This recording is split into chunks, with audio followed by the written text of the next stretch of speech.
Hi there, I'm Carol I run a business called Soul Fitness, so I am a Pilates instructor. I'm also a Hyrox coach. So it's just over 1 week since I raced at London Excel in my third Hyrox race. And in that race, I won my category, which is age 60 to 64, and I also broke the world record. So surprised myself again. So I'm absolutely over the moon about that. So a little bit of background about where I've come from. I did my first Hyrox race in April this year at London Olympia, and I won my category. So I did a 1 hour 29 at that point. That was my very first race. Won my category and qualified for the World Championships. So at that point, so that was the end of April, I had literally 3-4 weeks to prepare myself to go to the World Championships. So it was all completely new to me. I hadn't really done any, well, I'd done a little bit of specific Hyrox training before that, but no real volume. So I was fit, I did a lot of functional fitness training. I was obviously fit enough to win my category. Went into the World Championships and didn't really know what I was getting into. It was a fantastic experience, absolutely loved it. I ended up coming fourth.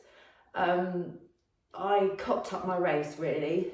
In all honesty, I cocked it up. So I made the mistake of racing against my direct competitors. So obviously in a normal Hyrox race, you're not racing directly against your competitors. But in the World Championships, you're all together in the same age category. So all my competitors started at the same time as me, and I'm so competitive that I was racing them. So big mistake that was, because the second half of my race is better, stronger than the first half of my race. So what I saw them pulling away from me, and I was trying to keep up basically. So on the sleds, I was racing the woman directly next to me, got completely gassed, and then when I came into the burpees, I literally thought I was going to die. I took 7 minutes on the burpees, which is terrible. It took 7 minutes on the burpees. My supporters that were with me, my coach Neil Marsh, and a big supporter of mine, Vicky Race, who is also a judge, she came to support me. They both thought I was done for at that point, but somehow I managed to recuperate from that, pull myself together and carry on with the race. However, that wasn't the first mistake. The biggest mistake I made was missing a lap. Never going to do that again. So I missed a lap. I got a little bit confused. All the doubles came out and it was all really busy. I wasn't very focused. I wasn't thinking, I wasn't concentrating properly. Missed a lap, came in and got a 5-minute penalty. So at that point, I think I was more than halfway through the race. I could have given up, but in my mind I thought, no, don't give up. You've got to push for it now. And I tried to catch the women that were before me. Did a fairly good job of it, to be fair, because I did a 1:30 in the end with that 5-minute penalty. So it was faster than my first race of 1:29 with no penalty. So lots of lessons learned there. Came out of that and I had already signed up for London Excel in November, which is the one that I've just done. So in London Excel last week, just over a week ago, I did a 1 hour 20. So that was the world record for my age category. I knocked 9 minutes off my time. Now, I've been thinking about it since, and I just wanted to do a little video of how I think I did that. And there are lots of factors involved in that. Apart from training really hard, which I did. I always train really hard. I wanted to, so my goal was to win one of my races so that I could qualify for the World Championships, because in my category there's only one allocated space usually for World Championship qualification. So I knew that I've already signed up also for Manchester, so I knew that in one of these two races I needed to win. So I was looking at all my competitors, what their times were, a little bit of self-doubt coming in, you know, I was seeing times of 1:25. The world record since the World Championships has been broken several times. So it went down to 1:23, 1:22, and then more recently 1:21, and then there's my time of 1:20. I did not look at my watch at all during the race. I ran my own race, as my coach Neil Marsh always tells me, run your own race, lessons we learned in Manchester, run your own race. I know I'm stronger in the second part of the race, so took it quite easy, not easy, but I didn't go mad in the first part of the race, and then I was able to ramp up the gear in the second half of the race. And to be honest, I felt reasonably comfortable throughout the whole race. I didn't have to stop to take a breather. I was able to carry on without any rest, and I was able to push through the runs. So results, I improved on every single station. I took 2 minutes off my burpees. I was quicker on wall balls as well. I was reasonable on wall balls before, but I went far. I got a faster time this time. All my runs were faster too, so I've improved on that. So how do I do it? Right, so this is how I think I did it. Done more running volume, probably not as much volume as I needed to or could do, but I do a lot of training outside of running as well. So, and because I'm also a Pilates teacher, I do a lot of movement. In my Pilates classes, I'm always moving. So there's that. I did running. I did quite a few intervals, regular intervals. I did a long run every week. So when I say long run, around about 60 minutes, sometimes more, at a slow pace. So low heart rate, chatty. You know, I do a social run once a week, and it has been brilliant for my aerobic base. So there was that running. So I'm just reading my notes are on the floor. Working harder in every session. So I have been doing functional fitness sessions for a long time now. So it's like a mix of cardio and strength work. In those sessions, sometimes they are like a circuit. So you move from one station to the next. There's a little bit of a break between those two stations.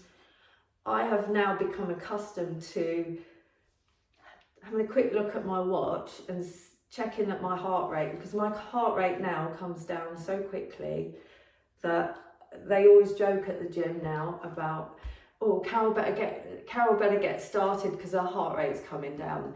But they're right, you know, I look at my heart rate and I think, right, I've got to get on with it, got to carry on, push through, keep my heart rate up. So that's what I've been doing, pushing really hard in every session. So I've been doing that. I have been doing, on a regular basis, an additional 1 kilometre run on the treadmill after the session. So when everyone's standing around chatting, I just jump on the treadmill and do a 1K. Usually try and go at about 5 kilometre pace. So it's reasonably fast for me. You know, in the actual race, my runs were about 5.3 minutes per kilometre. So, you know, I'm not super fast, but I am 61. So that's a reasonable pace for me. So pushing it on the treadmill, a little bit further towards the race, I was doing wall balls at the end. So I'd just do like 50 wall balls at the end of each session, just to get the feel of how it is when you've been working hard, you're a little bit tired, and then you've got wall balls to do. So lots of wall ball practice. Lots of burpee broad jumps. So every week I do my own session. Because I'm a coach, I plan the sessions, the Hyrox style sessions. So once a week I go into the gym and I program myself my own session, which usually involves doing all the stuff that I really hate. So loads of burpee broad jumps when you're tired. That's what I've been doing, because it's the only way to improve your burpee broad jumps. And as I said before, my burpee broad jumps in the World Championships were, well, shocking. But yeah, I managed to improve them by 2 minutes. Lunges, working with a heavier bag. So we've been using 15 kilo bag for lunges. So I'm quite good at lunges, but using a heavier bag has really helped because it obviously feels a lot easier. Farmer's carry, been using 20 kilo kettlebells. We only have to do 16, so that feels light when you come to it. Training a little bit heavy on, I haven't trained heavy on the wall balls. I did earlier on, a long time ago, straight after the race, but then we had a visit from Hunter McIntyre. He came to the gym, he gave us some advice, and he actually said for wall balls that not to train heavy because you end up overshooting the target. You know, if you've been training heavy, the ball feels a bit light and you tend to overshoot the target. But what he did suggest, and what I've been doing ever since, is 100 squats a day. So I have literally done that. I think I've missed probably 2 or 3 days, but I've been doing that. And what I tend to do is I come in at the end of my run, come into here, which is my little gym room, and grab a weight. So I grab that medicine ball and do 100 squats on legs that have been running. So that, I think, has helped with my wall balls. Yeah, one more thing that I wanted to mention. I took no supplements before. I have now started to take, well, probably for about 3 months now, I've been taking glucosamine for joints. I've been taking vitamin D. I've been taking magnesium for sleep. And when Hunter McIntyre and Tom Hogan came to our gym, they were on the Builder tour. So obviously there are other supplements that are similar, but we bought some Builder. So I bought some Builder Hydro. So I use that every day, use it when I'm training, use it just as a normal drink actually. And I started to take the Builder Strength, which is creatine and citrulline, and I probably started taking that about 4 weeks before my race. Now, about 3 weeks into taking it, I think I started to feel the effects of it, because I really felt stronger. I felt like I could go for longer. I don't know how to describe it really, but I definitely think that taking the creatine and citrulline has helped me, and obviously now I'm addicted to it, but it's probably better to be addicted to that than it is to cocaine or tobacco or something. So yeah, so that's literally what I did to knock 9 minutes off my race time. So the top of the table for my age category is very, very close. Last week, another lady did 1 hour 21, so it came very close to my world record. So I'm not expecting my world record to last forever. Obviously, it could get broken at any time, but it's very exciting now that all the top 3-4 women are very close in time. So the World Championships is going to be a really exciting race for us, and I'm looking forward to it. So my next race is going to be January, Manchester. Then I am planning a women's doubles, never done a doubles before, with another lady that is in my age category, so over 60. And then World Championships. Who knows if there's going to be anything in between, we'll see. So yeah, look forward to seeing if I get any new subscribers from this. Please subscribe to my channel. I post a lot of stuff about helping older women, so I've got workouts on here, I've got loads of stuff on Hyrox training, I've got DECA stuff because we're also getting involved in DECA as well. So yeah, please subscribe and see you soon.